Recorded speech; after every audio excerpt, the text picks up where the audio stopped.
राज्यातील मुदत संपलेल्या ग्रामपंचायतींच्या पार्श्वभूमीवर राज्यपालांनी महत्त्वपूर्ण निर्णय घेत विद्यमान सरपंचांनाच प्रशासक म्हणून कामकाज पाहण्याचे आदेश दिले।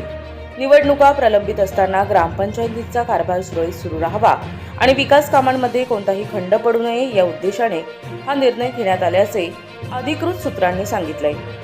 ग्रामपंचायतीची मुदत संपल्यानंतर नवीन प्रशासक नेमण्याबाबत चर्चा सुरू होती, मात्र अचानक बाहेरील प्रशासक नेमण्याऐवजी सध्याच्या सरपंचाकडेच प्रशासकीय जबाबदारी सोपविण्यात आली आहे।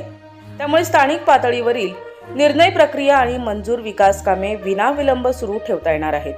पाणी पुरवठा, स्वच्छता, रस्ते, दिवाबत्ती, शासकीय योजना अंमलबजावणी यासारख्या अत्यावश्यक कामांवर परिणाम होऊ नये यासाठी हा निर्णय उपयुक्त ठरेल असे प्रशासनाचे मत आहे।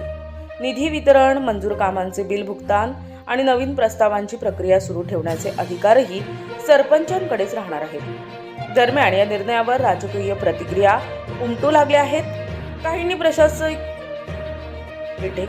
काहींनी प्रशासनिक सातत्यासाठी हा निर्णय योग्य असल्याचं म्हटलंय, तर काहींनी ग्रामपंचायत निवडणुका तातडीने जाहीर करण्याची मागणी केली आहे। लोकशाही व्यवस्थेत निवडणुका वेळेत होणं आवश्यक असल्याचे मत विरोधकांकडून व्यक्त करण्यात येत आहे।